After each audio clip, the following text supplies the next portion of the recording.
So we finally made it to the end of that trail loop past 125th Street. Wow, was that a long walk. My legs certainly are tired. Felt like it took forever, but at least I'm getting my steps in today. So we've made it to the Goldfish Pond. Now, a lot of people come over here and they look at this beautiful pond and they say, wow, William Gillette was so incredibly lucky. He found the perfect property with this gorgeous pond on it. No, he didn't. The pond did not exist when William Gillette first found this property. He was very particular when it came to designing the landscape, so he wanted a pond, he built it. He blasted out this area, he brought the water in, so this was just here as a nice aesthetic feature of the property. Now, are there goldfish in it? Maybe. I don't know, I haven't checked, but I'm sure there's plenty of small fish in it, even if not goldfish. You'll just have to take my word for it. One thing you may notice is on the far side you notice that we have an island. So that actually was here as well when William Gillette had the pond put in. Actually, you can take a look at this archival photo that we have. You can see the island in the picture. You can see there actually used to be a bridge that would have started from the other side of the pond and connected the main part of the property, the ground, to the island. You can see differences here where, first of all, for safety reasons, the bridge isn't there anymore. Also, you notice that the water level back then was much higher and the walls were put in after the fact. So definitely cool to see some of the differences between then and now.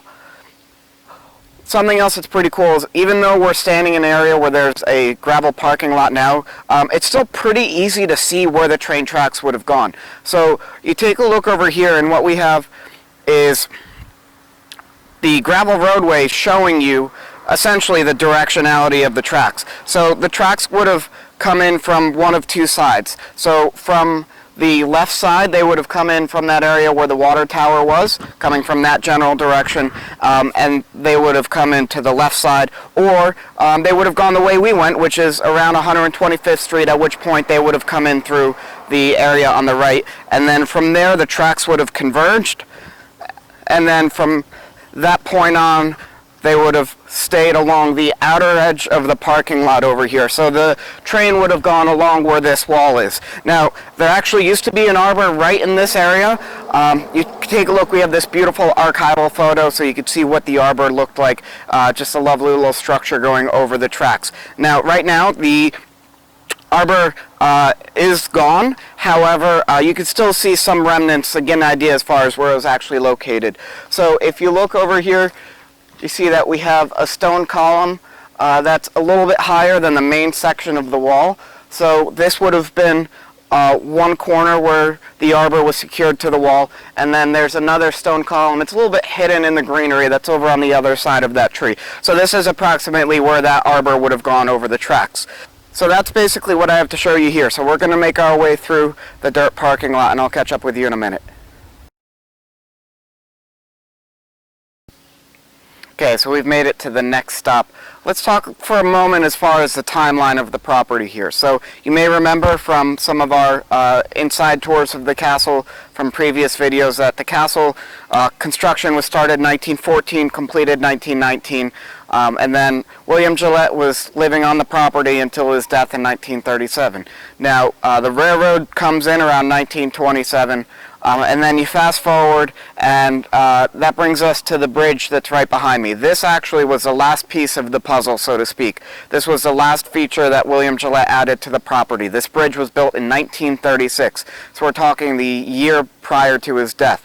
Now, it's a beautiful bridge. You can see very reminiscent of what you would see inside the castle as far as the rustic nature of it, the beautiful design there. So you have the cedar of the railings and the beams. We have the lovely stonework. Also, it's very reminiscent of the castle in that, as beautiful as it is with the natural material, it's also built to last, just like the castle was, because William Gillette, much like he did with the castle, he had this bridge framed with steel I-beams to make sure that it was going to be very well supported. One other thing to mention here, you notice that we have some beautiful planking here. This is a very new development for us because this was a part of a recent project that was done here at the park not too long ago. So special shout out to the park supervisor, Jack Hine, the parks maintainer, Dave Magnifico, along with the Devil's Hop Yard maintainer, George Hogg, as well as all the seasonal maintenance staff who worked long and hard to get this bridge repaired, because a lot of people like using it, and we're glad that it's open again and it's safe to use. So from here we're going to head down the path, and I'll see you guys in a moment. So we've made it down the path a little bit to the second of the two man-made ponds. So this is the Frog Pond. Why is it called that? Well, it's a really good place to be able to view and enjoy the nature, so you can see a lot of wildlife over here. You can actually, if you listen closely, you could probably hear some of those bullfrogs going right now because they're pretty loud at the moment. Also, it's a great place to see snakes, turtles, also great place to view the birds. A lot of times you'll see some heron or egrets or hawks just sort of gliding right across the pond. Again, this is one of the other man-made ponds. So this one, in and of itself, about 2.5 acres. So William Gillette had 122 acres to play with as far as the property, and he definitely did so. Now, I do have a little bit of a confession to make here. I've sort of derailed the entire train trail walk. Get it? Derailed, it's a train pun. Okay, so we've gotten a little bit off track right now. Train pun number 2. And that's for good reason, because of the fact that, so where we were over by that bridge, if we had continued to the left, that would have been where the railroad would have gone. But we actually stuck to the right going down this little dirt road over here. The reason we did that is, if you take a look over here, we have a train bridge. So this train bridge would have been where the, obviously, train would have gone across. Currently, it is not structurally sound, so it's closed off to any and all foot traffic, so we sort of had to do a little bit of a detour to be able to continue on with the trail walk.